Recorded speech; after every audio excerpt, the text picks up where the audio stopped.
Always remember to do your own research and due diligence. It is important to invest in something that we understand and only invest what you can afford to lose since lahat ng investment may risks. So kung gusto mo lang naman sumabay, it is your own discretion. So next naman pag-usapan natin ano yung Cube Quantitative Trading. So makikita din natin yan sa FAQs. So ayan, makikita din natin yan sa FAQs. The quantitative trading is an advanced quantitative trading platform characterized by supporting multi-currency and multi-strategy trading. So isa-isahin ko naman yan yung description nila. So ayan, advanced quantitative trading platform supporting multi-currency and multi-trading. So, ano itsura multi-currency? So, mapapansin nyo, makikita nyo na maraming coins or cryptocurrency ang tinitrade ng Cube. So, ayan, makikita nyo rin naman yan kapag binuksan nyo yung cubes nyo. Ayan. So, nandito lahat ng cryptocurrency na tinitrade ni Cube. So, that's why multi-currency. May options itong program na to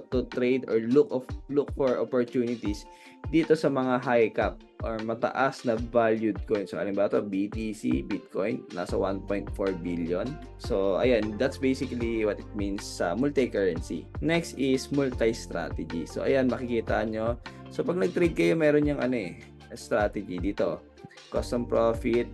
So, ayan, strategy groups. So, nandito na yung mga strategies. Currency, kung gusto mong mamili ng currency, na doon niya lang gagamitin yung strategies. So, ayan, trend following strategies, arbitrage, market making, statistical arbitrage, momentum strategies, multi-factor, and value return strategy. So, next description natin, it allows traders to use multiple trading algorithms and strat. Next naman is another description natin, it allows traders to use multiple trading algorithms and strategies simultaneously to execute trades across different cryptocurrencies. In Tagalog, gumagamit ito ng multiple trading algorithms, so maraming trading algorithms and strategies in which simultaneously na sabihin natin with the different crypto markets na meron tayo, di ba sabihin natin yung palengke na meron or ano bang ginagamit ng Cube, meron tayong Binance and OKX. So simultaneously nagte-trade siya dito sa dalawang exchanges na to. Then last description, the Cube quantitative platform helps user optimize their investment portfolio,